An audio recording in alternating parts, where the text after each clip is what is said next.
और हीरोइन लाता है सब मोटा मोटा ले देगा, लगे गांव में से कोनो भाभी उठा के ले कौन। इन लोग लेवल का तो बातें छोड़िए, इन लोग का अजीबे लेवल रहता है भोजपुरी का। और जब यहाँ के भोजपुरी के हीरो जो होते हैं, जब हीरो गुंडा को मारते हैं ससुरा फिजिक्स अपना नियम भूल जाता है, पूरा ग्रेविटी भाड़ में गया, मारेगा से एक गांव से गांव में जाके गिरेगा। लेकिन ये भोजपुरी वाले इनका लेवल ही अलग है। ये गाएंगे भाभी के लिए, साली के लिए, भाभी हो हेंगन घूमो, साली हो तार हो। इसी में कहा गया है कि मीडिया की भी स्वतंत्रता है, मीडिया भी चाहे तो जो बोल सकती है, लेकिन हाँ आप दायरे में रह के बोलेंगे।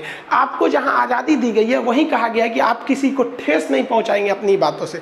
तो मीडिया की भी स्वतंत्रता है। इसी स्वतंत्रता का फायदा उठाकर आज मीडिया जो है वो देश को चौपट कर रहा है। अगर आप मीडिया का फिलहाल का रूप देखेंगे तो सुशांत सिंह राजपूत, देखिए सुशांत सिंह राजपूत जी जो थे वो नेपोटिज्म के खिलाफ उठ के बहुत आगे आए थे। बहुत लोग को लगता है नेपोटिज्म क्या है, देखिए इसका मतलब होता है पक्षपात या भाई भतीजावाद। ये फिल्म इंडस्ट्री में बहुत ही ज्यादा होता है।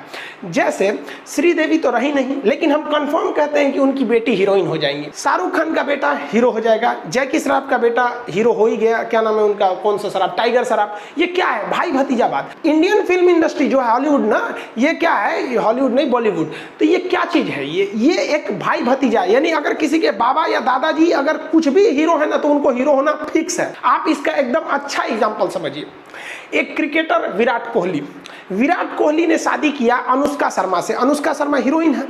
अब इनसे जो लड़का पैदा होगा, मान लीजिए कि वो बेटा पैदा होगा सपोज, अब वो बेटा चाहेगा कि हम पिता की तरह क्रिकेटर बने, तो कंफर्म नहीं है बन पाएगा, क्योंकि अगर उसमें योग्यता है तभी वो भारतीय क्रिकेटर इंडस्ट्रीज में आ पाएगा। लेकिन अगर वो क्रिकेटर नहीं बन पाया ना, तो हम आपको 110% गारंटी देते हैं कि उनकी जो मम्मी है अनुष्का शर्मा, उसको तो हीरो बना ही देंगी। ये होता है नेपोटिज्म। यानी अगर आपका बॉलीवुड में पहुंच है तो आप हीरो बनना फिक्स है, नहीं तो लात जूता खाते रहिए। ऐसे नेपोटिज्म के खिलाफ हमारे सुशांत सिंह राजपूत बढ़ चढ़ के हिस्सा लिए और एक मुकाम तक पहुंचे। भगवान उनकी आत्मा को शांति दे, सीबीआई जल्दी से जांच करे, जो जो गुनहगार हैं उन्हें कड़ी से कड़ी सजा दे। लेकिन मीडिया क्या कर रहा है, एक सुशांत सिंह राजपूत के लाश पर राजनीति हो रही है। और हम सुशांत सिंह राजपूत को भी कहते हैं ना कि भैया हम आपको गारंटी कहते हैं, अगर बिहार में चुनाव नहीं होता ना तो लोग आपको, ये जो नेता लोग आपके रहनुमा बन रहे हैं ना, वो नहीं बनते। आप याद कीजिए जब आप केदारनाथ मूवी लाए थे, लोग आपको गालियां दे रहे थे कि लव जिहाद को बढ़ावा दे रहा है। यही व्यक्ति है ना कि हम गालियां दिए थे। आप उठा के केदारनाथ की जब मूवी आई थी तो नेट पे सर्च करिए, लोग इन्हें गालियां दे रहे थे। लेकिन अब क्या है, चुनाव है तो सब चीज कर दोगे, वो अलग मैटर है। इसमें कूद गई ई बहन जी, कंगना रनौत, इनके साथ भी गलत हुआ। कैसे गलत हुआ कि भाई इन्होंने अभिव्यक्ति की आजादी है, इन्होंने खुल के कह दिया कि भाई हमारे अनुच्छेद 19 का 1 कहता है कि आप आजाद हैं बोलने के लिए। तो मीडिया भी जहर उगल रहा है, उसको कोई मतलब नहीं है कि जीडीपी -23%, 23.9 चली गई, उससे उसको कोई बहस नहीं है। डेली एक दिन में कोरोना 1 लाख मरीज जा रहे हैं, ये सब उसके लिए मायने नहीं रहे, क्योंकि उसे अभिव्यक्ति की आजादी है।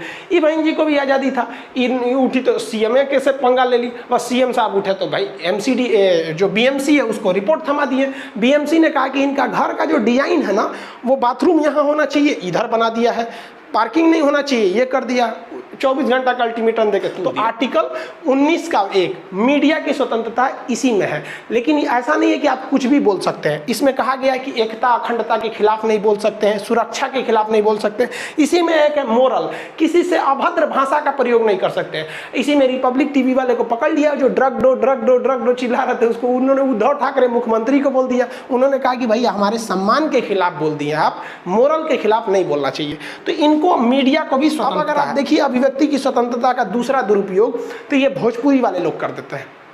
भोजपुरी वालों ने लेबले गिरा दिया है सब पूरा। हर हिंदी फिल्मों में गाना बनता है तो हीरो गाता है हीरोइन के लिए, हीरोइन गाती है हीरो के लिए। लेकिन ये भोजपुरी वाले, इनका लेवल ही अलग है। ये गाएंगे भाभी के लिए, साली के लिए, भाभी हो हेंगन घूमो, साली हो तार हो, मतलब ये ऐसा गाना बर्बाद करते हैं। देखिए ये समाज के लिए एक दीमक बन चुके हैं। देखिए 20% भोजपुरी गाने अच्छे होते हैं, लेकिन 80% ऐसे गाने इतने भद्दे हैं कि हम आपको चैलेंज करते हैं कि आप अपनी बगल में माँ को और एक बगल में बहन को बैठकर आप उन भद्दे गाना को सुन नहीं सकते हैं। और हमारा सेंसर बोर्ड इन्हें अभिव्यक्ति की आज़ादी के नाम पर खुलेआम छूट दे देता है। ये यूपी, बिहार, झारखंड का जो बेल्ट है उसे ये भोजपुरी वाले चंद पैसे कमाने के लिए बर्बाद कर देते हैं। रिक्शा वाला खड़ा होकर खैनी लगा रहा है कहीं साइड में, ऐसा भद्दा गाना बजा देता है कि कई लोग को मतलब वहाँ खड़ा होना अपने आप में बेइज्जती लगती है। और लानत है ऐसे लोगों पे जो इस समाज की संस्कृति को बर्बाद कर रहे हैं इन भोजपुरी गानों से। आपको भी पता होगा 2-4 गानों का, ऐसे गानों को तो रोक लगाना चाहिए। गवर्नमेंट पता नहीं कहाँ सो रही है, वरना एक ट्रेडिशन को खराब कर रहा है। इन गानों की वजह से आज जो भोजपुरी बोलते हैं उन्हें कोई सम्मान की नज़र से नहीं देखता है, जानता है कि ये भी उसी कैटेगरी का आदमी होगा। तो एक अच्छी भाषा को बर्बाद कर दिया इन लोगों ने कुछ पैसे के लिए। लाता है सब मोटा मोटा ले देगा, लगे गाँव में से कोनो भाभी उठा के ले कौन। इन लोग लेवल का तो बातें छोड़िए, इन लोग का अजीबे लेवल रहता है भोजपुरी का। और जब यहाँ के भोजपुरी के हीरो जो होते हैं, जब हीरो गुंडा को मारते हैं ससुरा फिजिक्स अपना नियम भूल जाता है, पूरा ग्रेविटी भाड़ में गया, मारेगा से एक गाँव से वो गाँव में जाके गिरेगा। इस सबको भी रोक लगाना चाहिए। अभिव्यक्ति की आज़ादी इतना मत दीजिए कि किसी समाज को बर्बाद कर दिए।